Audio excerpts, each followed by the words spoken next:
but here we go. We are moving in this book here, The Bible in a Year. A girlfriend gave it to me, and this week we're working on week 4. The title for this week is Prayer. You can go back and see the other weeks. It started with week 1, creation and God's nature.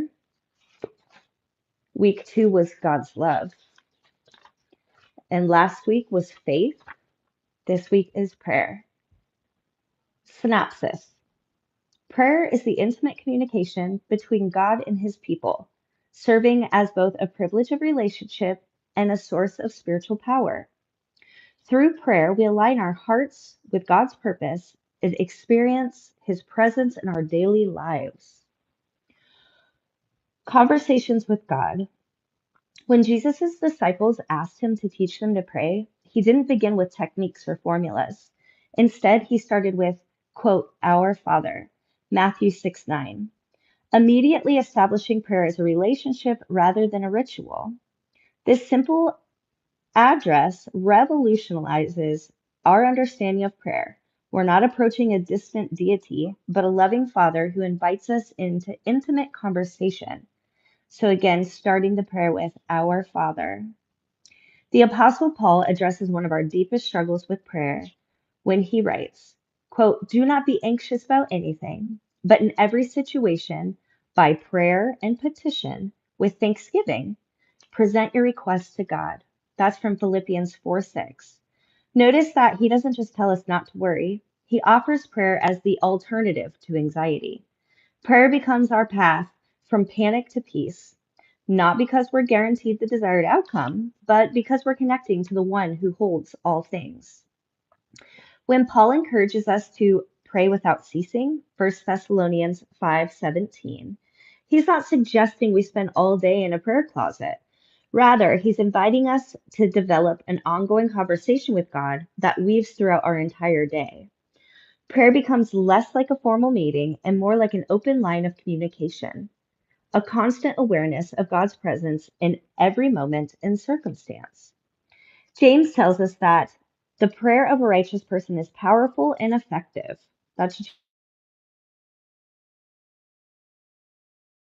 Daniel 6:10.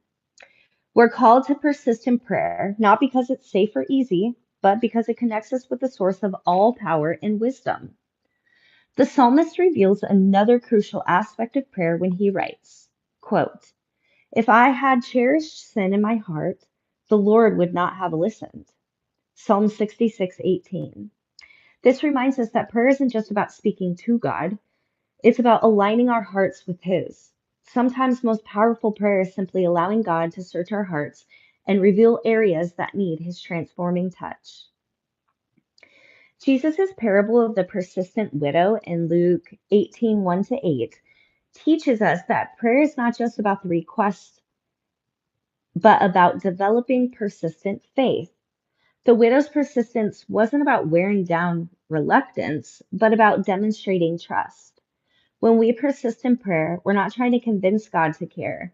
We're expressing our continued dependence on Him.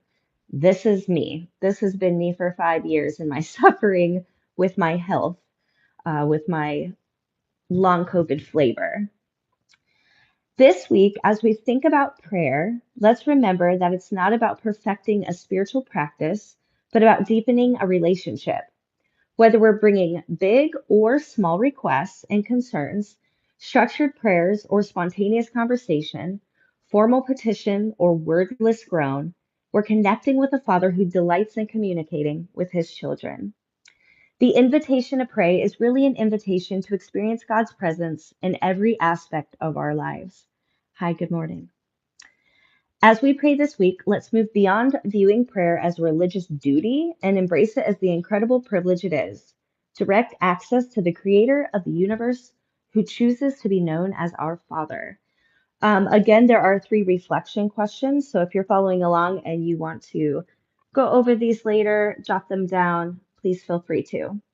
Number 1, choose one regular daily activity like brewing coffee or stopping at a traffic light, how you could turn this into a prayer trigger this week. So identifying a standard activity that is reoccurring, and saying, you know what, every time I throw my laundry in the washing machine, I'm going to take that time to pray. Number two, what three people or situations could you commit to pray for daily this week? You can set a specific time and place for the prayer. So that's something definitely to write down. Three people or situations you could commit to in prayer this week. And then going a step further, challenging you to set a specific time and place. Number three, in what space would you create a dedicated prayer spot this week? So if it were at the red lights, maybe it'd be in the front seat of your car. What would you need to add or remove to make it conducive to prayer? That's definitely a personalized question there. And then I'm going to give you the 7 verses that are listed for this week for the corresponding days. Day 1, which would have been yesterday if you're running for Monday. Matthew 6, 9 through 13, that's the Lord's Prayer. Day 2, Philippians 4, 6 and 7, that is discussing prayer and anxiety. Day 3, 1 Thessalonians 5:17, this is telling us to pray without ceasing. Day 4, James 5:16, effective prayer. Day 5, Psalm 66, verses 18 to 20, God hears prayer. Day 6, Daniel 6:10, that is Daniel's prayer life, even when it was dangerous. Day 7, Luke 18, 1 through 8, this is persistence in prayer. And your weekly blessing. May you discover the joy of constant conversation with God this week, finding his presence in both the quiet moments and the busy spaces of your day. And that's it. That is wrapping up week 4 in the Bible in a Year.